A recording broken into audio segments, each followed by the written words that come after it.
And so what we learned through this whole experience is what I now refer to as entrepreneurial math. Okay, so you take anytime you're starting a business, I encourage you before you spend 3,000 cold calls, just to do some simple entrepreneurial math that'll save you a lot of time and energy.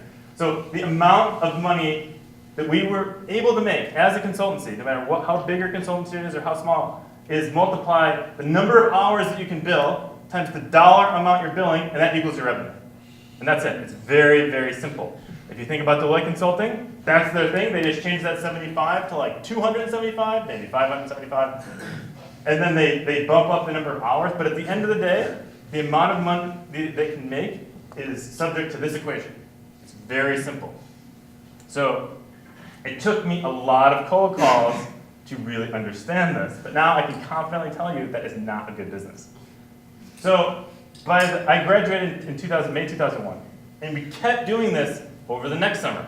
But we kind of learned our lesson. We're like, okay, like this is not a sustainable lifestyle. Like we're waking up at very early in the morning and coding and calling customers probably until we couldn't, until we just fell asleep, like hit the floor and just dropped, right? Because we're spending all of our energy doing it. We're like, okay, we got to get out of this, so let's sell it. Because I've always wanted to have a success, like a successful conclusion to every step that I had in my career. So we got the list from Crane Chicago Business and called every single one of the top 100 web development shops in Chicago. And 3 of them were like, yes, we want to buy you. And we're like, great. And so we just picked the bigger ones because we're like, well, the bigger ones have to have more money than us. And we were right. So we ended up getting a little auction going. And we met with all the 3. Like, we're like, well, we talked about our clients, and this time we had some hosting customers. And basically, the end, 1 dropped out. There were 2 left. They got into a little bit of a bidding war, and the guy handed us a check. And so there was a corporate merger. I remember our lawyer at the time was the friend. It was the dad of a friend's dad, or something like that. I don't know. He's like, there was more media and press attention around your deal than like some $3 billion deals I've seen. He's like, this is insane. You guys really know how to do PR. And so the Champaign News Gazette wrote an article, the Daily Line wrote an article. We thought that this is the coolest thing in the world. So this guy over there, his name is Brendan McGinty. I remember he came into our office and handed us the check, and it was the biggest check I've ever seen in my entire life. I was like, oh my God, you just sold the company. So obviously, what do you do next? We went to Disney World. So really went to Disney World because 2 reasons. One, we were totally burnt out. We've been working nonstop since before graduation. So I'm working on my senior design project and doing the company and interviewing. Because at the time I'm like, well, I want to start my own company, but what if this thing like blows up and then I won't have a job and I'll be like out on the street? Like I was a little intense. It's not that bad. But so one is just to decompress and like think about, okay, what do I really want to do? Because I knew I wanted to start my own company. I knew I did not want to do a consulting firm, and especially not a web design consulting firm. So what really interested me was Epcot more than the Magic Kingdom.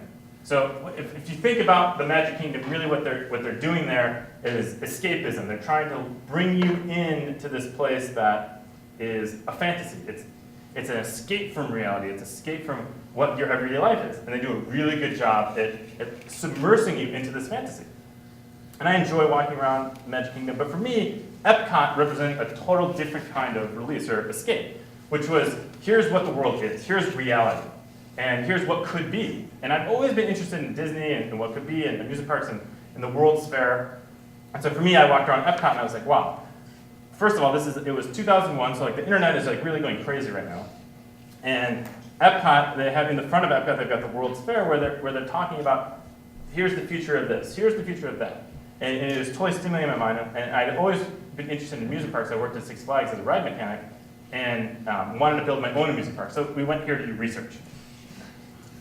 And so I came back with this notion that I was on a path to build an amusement park that had never been built before, but in a way that had never been done before. So this is a rendering that Walt Disney had made when they were building the first Magic Kingdom in 1955, and it kind of, like the energy of the picture kind of represented what I was trying to look for or escape. And I was trying to coalesce down what is the real mission, like my own mission in life, into words or pictures or something like that, and so I could start a company around that. because I knew we had a lot of energy, but if I could just focus it around what I really cared about, what I was really passionate about, eventually it would be successful, even if I could figure out this whole business model thing. So, came back to Champaign, because the other guy was a year younger, so he was kind of still in school. And we got an office, we got like 1,200 square feet, I think we paid like $200 a month. So, obviously none of you have got office space before, but that's really cheap. And so I just started brainstorming, and I go to Barnes & Noble, Borders, like you can see, I gave myself a budget of like $100 that I had to spend every day to buy stuff, to stimulate myself, and think about what company I could start. And in this time, prototyped, started 5 companies. Every week, on Monday I would start a company, and on Friday I would end it. And so, it sounds funny, but after the experience of spending better part of a year and a half on the first company to learn that I didn't like it, I was like, let's do this in a faster way. So I started everything from a video game company to a video game conference, and I was just trying to get out, because once you run the company once, it's like, well, I can kind of imagine what the rest of the stuff is like, because 90% of running a business is the same, and then the 10% is about what you're actually doing. So I was trying to rifle through and imagine, because in school I could not imagine what was the difference between this job, this company, that company. I was trying to imagine it for myself. So one of the things I learned sort of through this process, and also later on after running Inventables, is I was going to these talks and listening to other people's stories about how they started their own company, how they succeeded. And really, what was important was my strengths. And there's this book called Strength Finders, where you can take it and they tell you your strengths. And they talk about the fact that improving your weaknesses is not nearly as effective as improving your strengths and working on your strengths. And so each one of you has unique strengths. And if you buy their book and take the test, it'll tell you, and it's remarkably accurate. And if you focus on those, you can be the best in the world in something, right? And nobody can beat you. So they talk about tennis players that focus on their strengths, and then they're unbeatable.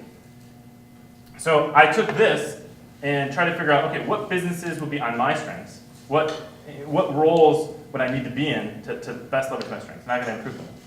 And started brainstorming more ideas and more things I was passionate about. And so we actually came up with the name Inventables. This is like a list of all the names that we were brainstorming before we knew what the company was going to do. And so the one that happened on was, it was sort of like a technology jelly of the month club. And so I was really passionate about technology. I love building things, and I wanted the part about the internet that was missing for me was this physical aspect. And so we created this website for this product called Design Aid, and the concept is back to the World's Fair. It was like a World's Fair in a box, right? So we're trying to show designers, engineers, product developers what's possible in a box, and it came every 3 months. So it's like Jelly of the Month Club, but instead of Jelly, technologies. And you subscribe, so we got companies to pay, at the time, $1,000, and then $7,000 every year to get 4 updates. And in the updates, there were these little technologies. So I brought some. I'll just throw them out. There you go. Try? All right. All right, so who's got the jump magnet? How many of you guys have seen that before today, unless you saw it at the job fair? Right, so to most people when they see a gel magnet hadn't seen this before, and it's unexpected. And so this is really interesting to me because it was something that was concrete, it's in your hand, but it has this unexpected property of being squishy and a strong magnet. And so we wrestled with this over and over, but it was like when you observe something unexpected, it expands your understanding of what's possible. Now you can think of design solutions that you otherwise couldn't before you knew about gel magnets. So the intention was to build a business around that concept of inspiration and opening up people's minds.